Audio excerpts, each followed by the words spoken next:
camino de los romanos, que hoy vamos por la sexta, que es el quinto paso, y la semana que viene terminamos, y ahí ya estamos a la puerta de la siguiente, que es el tema, ya le dije que el tema, pero no le dije el nombre todavía. Antes que me olvide, feliz cumpleaños, Ana. No te vamos a preguntar la edad, porque no corresponde nada más. En las últimas 4 charlas, las sesiones que tuvimos, en la primera entendimos que somos pecadores, el primer paso. El segundo, reconocimos nuestra culpabilidad. El tercero, nos hicimos cargo de la cosecha de nuestras acciones. Acá es la primera vez donde hablamos de caso del hacer negativo, de lo que hicimos mal. El cuarto, la semana pasada, justamente hablamos de esto. Es necesario actuar y que esa acción se convierta en confesión. Cuando la palabra dice que el evangelio que predicamos es la confesión. Si confesares con tu boca que Jesús es el Señor y creyeres en tu corazón que que Dios lo levantó de los muertos, entonces serás salvo. Una acción que se traduce en confesión.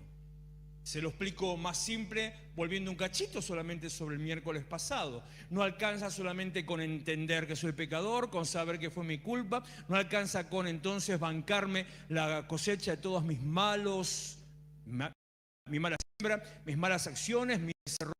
No alcanza con eso. Bueno, listo, ok, bien.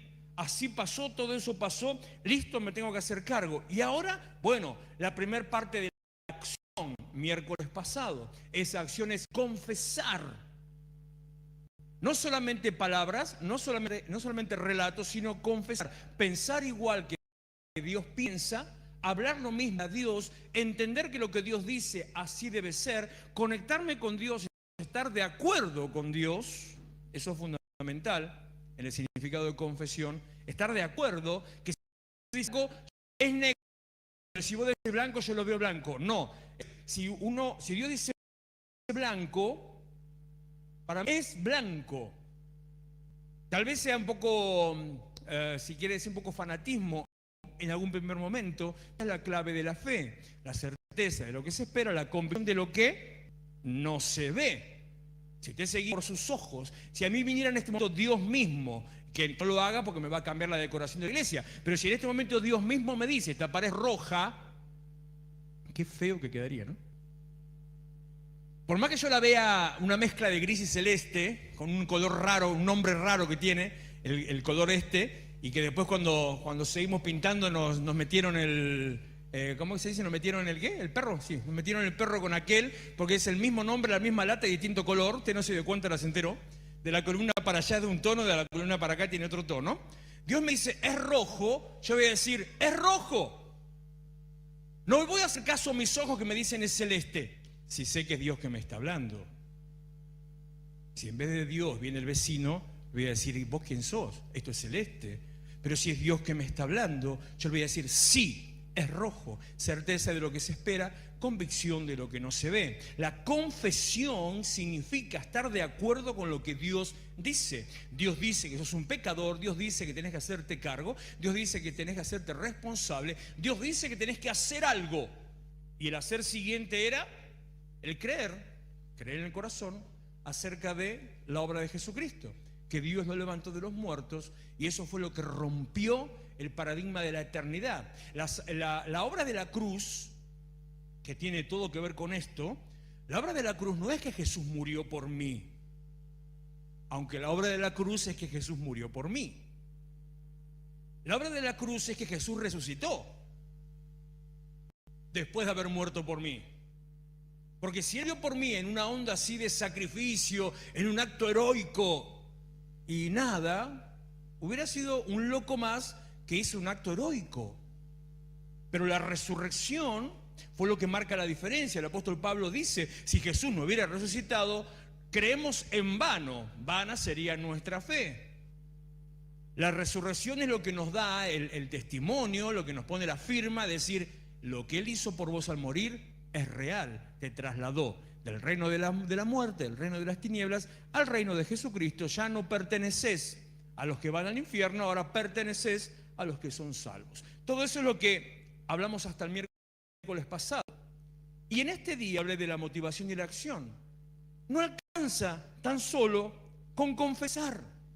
es necesario que esa confesión de creer lo que Dios dice, de pensar como Dios piensa, de hablar lo que Dios habla, de estar de acuerdo con Dios, es necesario que esa confesión se traduzca en una nueva acción. Cuando Miriam estaba cerca del final, estaba cantando, no me acuerdo cómo fue el orden, pero en un momento dijo lo siguiente, ministrando: las puertas del Hades no prevalecerán. Y después empezó a mencionar un par de cosas más que no me acuerdo, Miriam, sinceramente, pero no importa porque me quedé con eso. Las puertas del Hades no prevalecerán. Lo cual es que Jesús dice, hablando de la iglesia, las puertas del Hades no prevalecerán contra él, contra la iglesia. ¿Cómo los volvió loco el pastor del sábado de los sonidistas? Se ve que está acostumbrado a usar vinchita.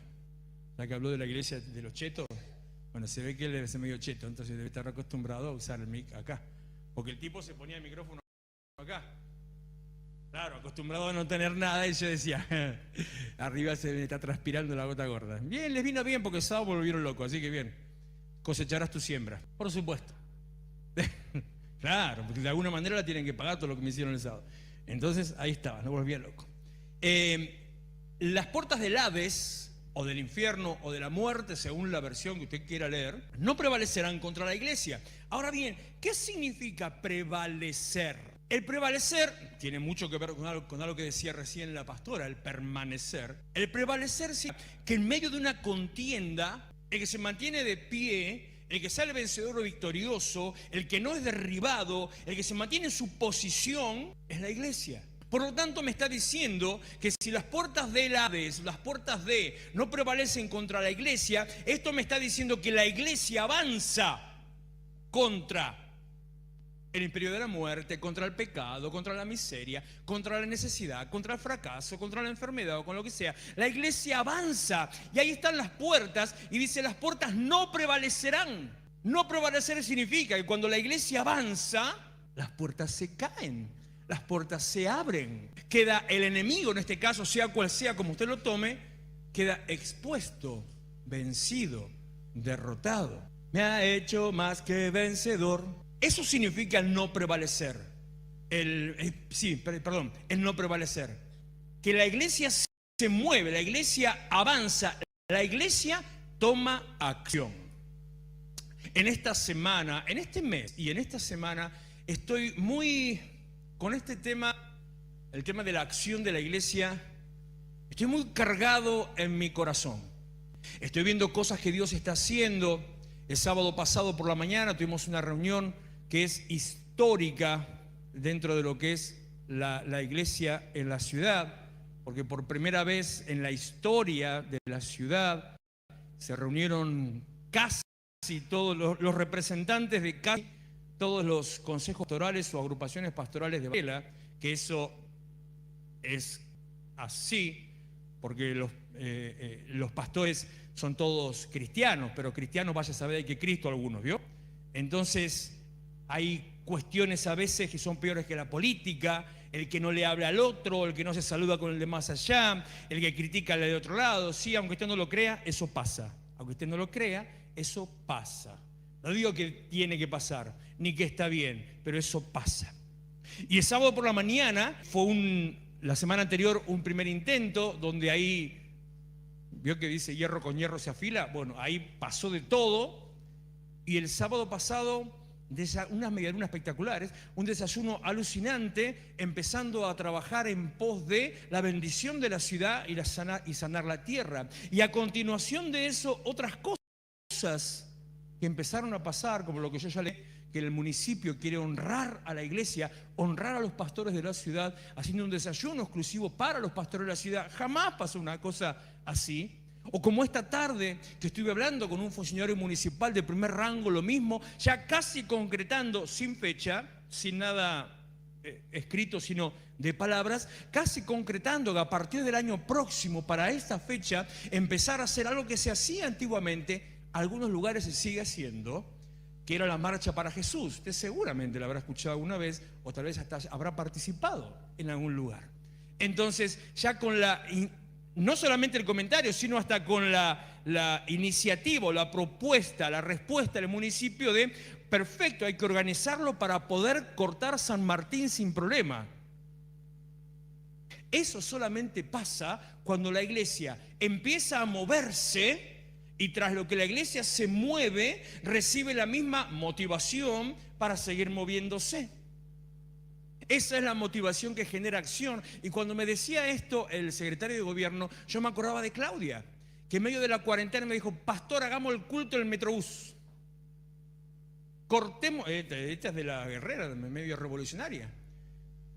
Hay que ver si no está afiliada a la CAM, por la duda. Porque... O a los, ¿cómo se llaman los otros? Ay, no, bueno, hay una agrupación de acá que no me acuerdo el nombre, que son peor que la Cámpora. Ahí a cortar el Metrobús. Bueno, vamos a cortar el Metrobús. El año que viene tal vez sí sea. Algo que lo hace cualquiera, menos la iglesia. Parece que ya la iglesia va a estar ahí marchando, caminando, honrando el nombre del Señor. La acción abre las puertas, la acción transforma el lugar, la acción cambia tu realidad. Y este quinto paso es un paso más de acción. Primero confieso y ahora dice Romanos capítulo 10, versículo 13: todo el que invoque el nombre del Señor será salvo. La primera acción era confesar. Esa confesión que ella le expliqué, al igual, en mente y pensamiento. La segunda acción es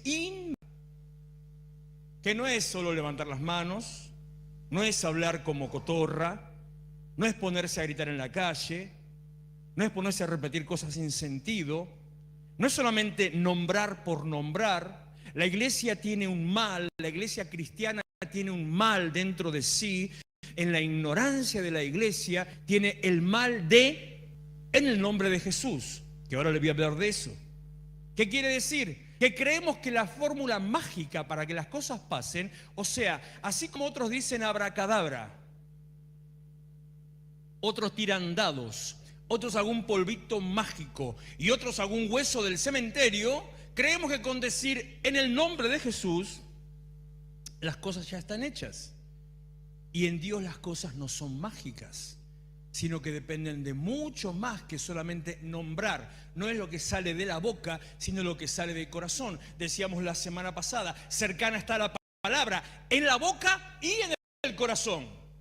Una conexión entre las dos para que salga. No que salga lo que está acá, sino lo que tenés acá. Mente, corazón, sentimiento. Salga la convicción, en ese caso, de confesar a Cristo.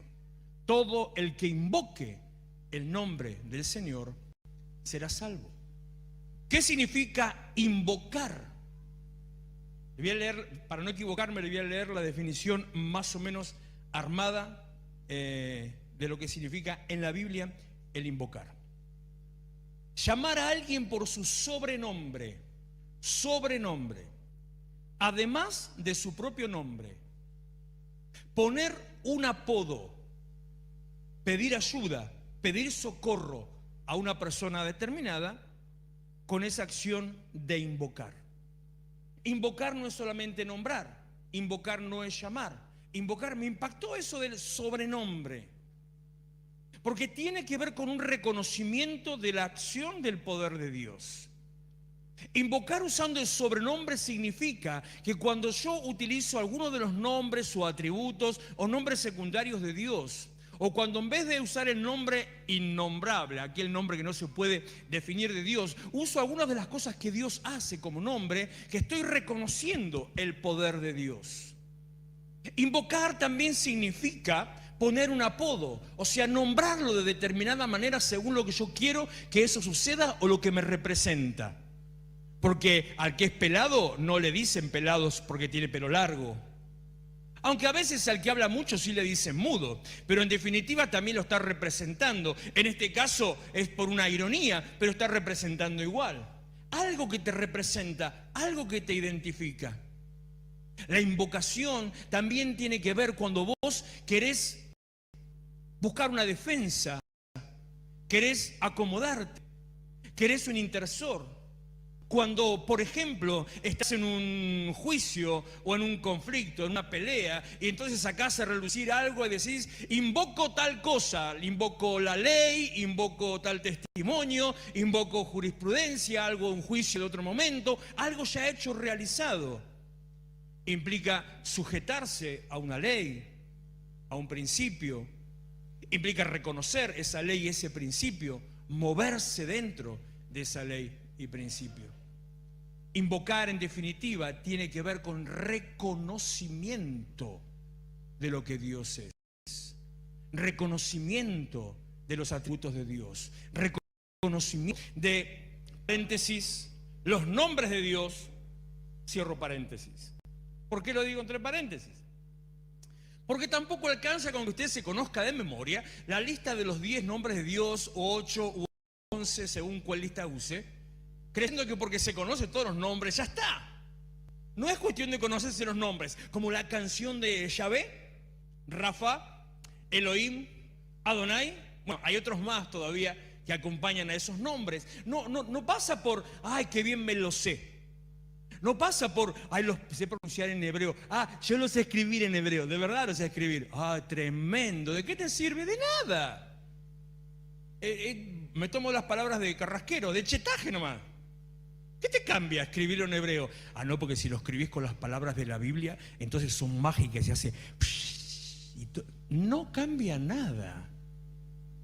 Lo que sí cambia es, más que conocerlo de memoria, entender que Dios es sanador, Dios es proveedor, Dios es el que está presente, Dios es libertador, Dios es el Señor, Dios es autoridad, Dios es omnipotente, omnipresente, que sabe todas las cosas. Entender eso, invocar a eso, es lo que puede cambiar tu vida. Todo aquel que invoque el nombre del Señor será salvo. Cuando no estoy en una situación de crisis, en una situación de angustia, en una situación de dolor, de enfermedad, llamar, no decir modo cristiano evangélico, que es nuestra versión de los santos. Nuestra versión de los santos es esta.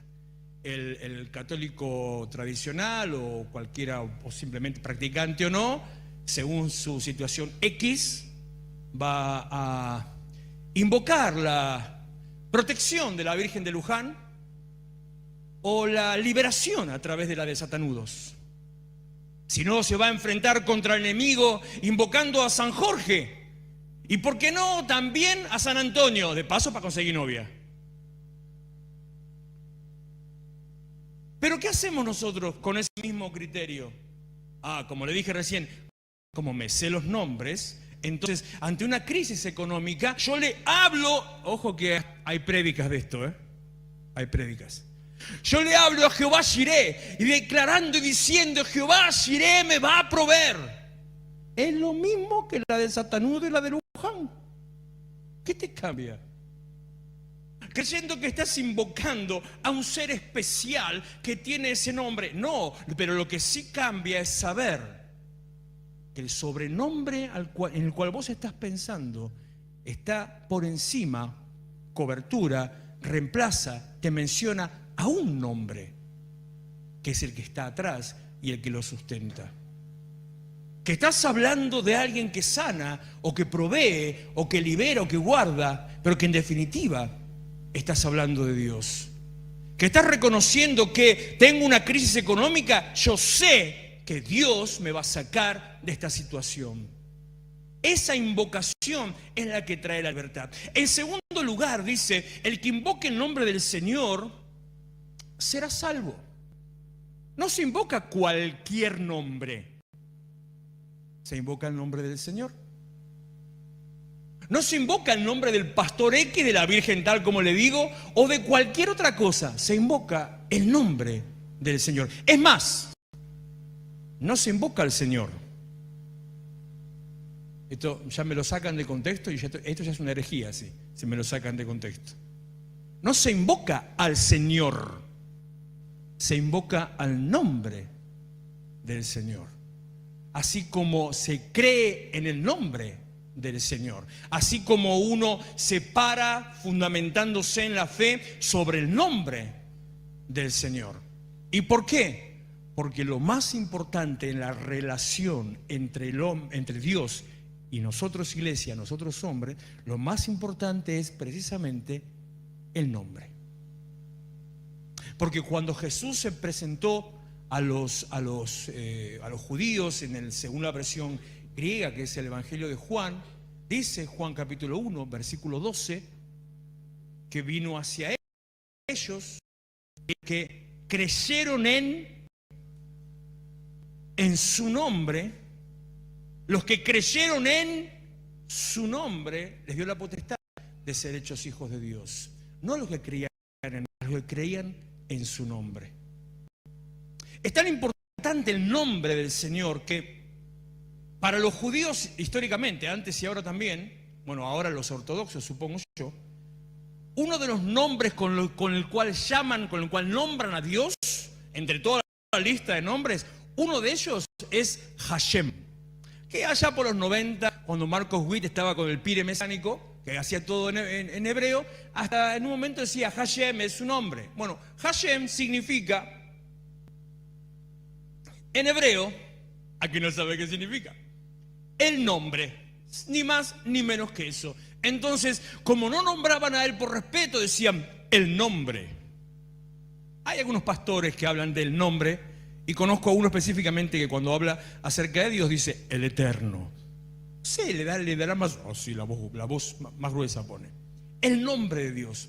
Era tan importante la representación del nombre que cuando usted vio las películas de los romanos, de la época de los esclavos, del Coliseo y de los leones, o de meterlos, embadurnarlos en brea, prenderlos fuego, ese tipo de cosas, antes de todo eso, a los condenados a muerte, a los cristianos, los ponían delante, ¿no? Delante del emperador o delante de algún militar, quien fuera, y le decían, el acto previo era que ellos se negaron a Cristo a través de someterse al imperio.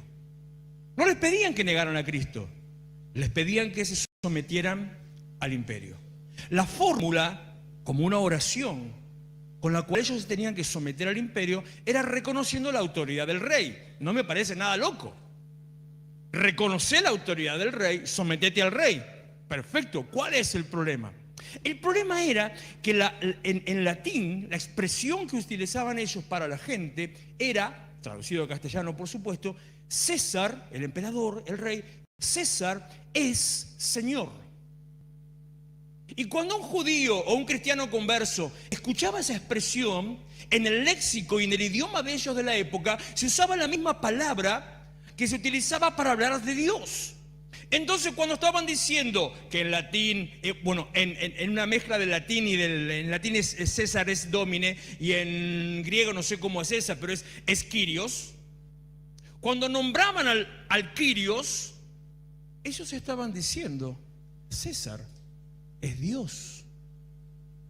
Entonces se negaban a decir, el rey es Dios. Y cuando se negaban a decir, listo, a cuchillo, espada, directamente patíbulo a los leones.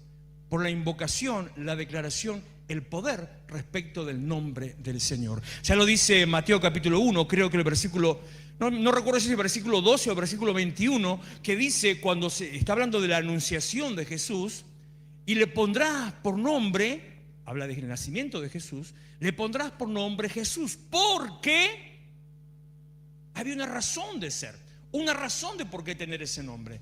Y ese nombre tenía una autoridad, una capacidad, porque Él salvará a su pueblo de los pecados.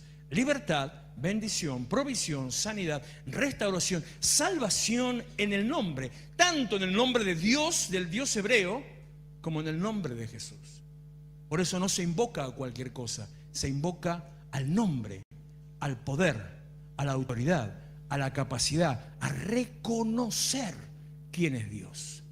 Lo mismo, por eso le dije del mal cristiano, del mal del cristiano. Cuando digo en el nombre de Jesús, se refiere exactamente a lo mismo. Cuando usted está orando en el nombre de Jesús, se refiere a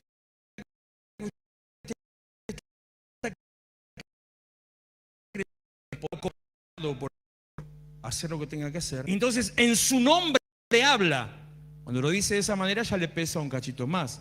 cuando esté estando diciendo algo, aun cuando le agarra esa canchereada de declarar y decretar, ¿lo está haciendo de parte del Señor? ¿Está hablando en nombre de Dios?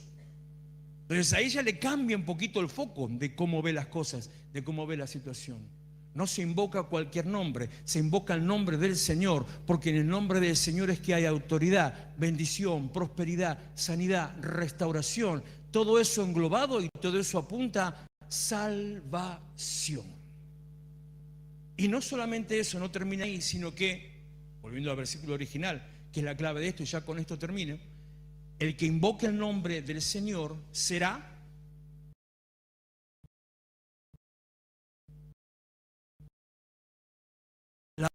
de la obra de Cristo, cruz, a través de creer quién es Él, de creer lo que es capaz de hacer, de creer la autoridad y el poder. Por lo tanto, redondeando la idea, ya terminando con esto, quinto paso para ser salvo, para entender por qué y para enseñar salvación. Usted tiene que reconocer la autoridad de Dios. Usted tiene que reconocer la capacidad de Dios. Usted tiene que reconocer que Él es más que suficiente para todo. Usted tiene que identificar que sea lo que sea que necesite, Dios tiene la autoridad para hacerlo. Tiene que reconocer que estamos completos en Él. Entonces, lo que sea que le pase, lo que sea que le falte, Dios tiene la autoridad para suplirlo. Que sea cual sea la crisis que tenga, Dios tiene la autoridad para suplirla, para sanarla y restaurarla. Significa reconocer que usted se ata a los principios de Dios, que usted se ata a las leyes de Dios. Y usted, cuando cree lo que Dios dice y hace, piensa lo que Dios dice, también se mueve según y de acuerdo a lo que Dios dice. Como la reunión de obreros pasada les decía, vivir llamado, vivir de acuerdo al llamado que Dios me dio. Entonces, en concepto, cuando invoco el nombre de Dios, Pablo lo resume con estas palabras: vive Cristo en mí. Ya no decido yo, decide Cristo por mí. Como decía el otro día la pastora, ya no elijo qué día congrego y qué día no, decide Cristo por mí. Ya no me acomodo según cuando tengo libre, si puedo o si no puedo, lo hace Cristo por mí. Eso quiere decir invocar el nombre del Señor. Por eso, si en algún momento le pasó, ya sea que lo hizo en forma personal al hacer la oración, o le hizo hacer a otra persona una oración de fe, y tal vez vio en lo personal o en el otro que hizo esa oración de fe y que repitió como lorito: Señor, yo te recibo en esta noche, día, mañana, tarde, día, como mi único y suficiente Salvador. Pero después ve que el tipo sigue en la misma. Usted vio que su vida no cambió, o vio que tal vez se sigue sintiendo igual. No es que el nombre de Dios no tenga poder, no tenga autoridad, sino que solamente repitió como lorito algo que le dijeron que tenía que decir. Invocar el nombre de Dios significa decidir ponerme bajo su cobertura y su manto y decidir andar por el camino que Él tiene para mí. Póngase en pie, así ya lo dejo libre por la hora, y así con esto ya nos despedimos.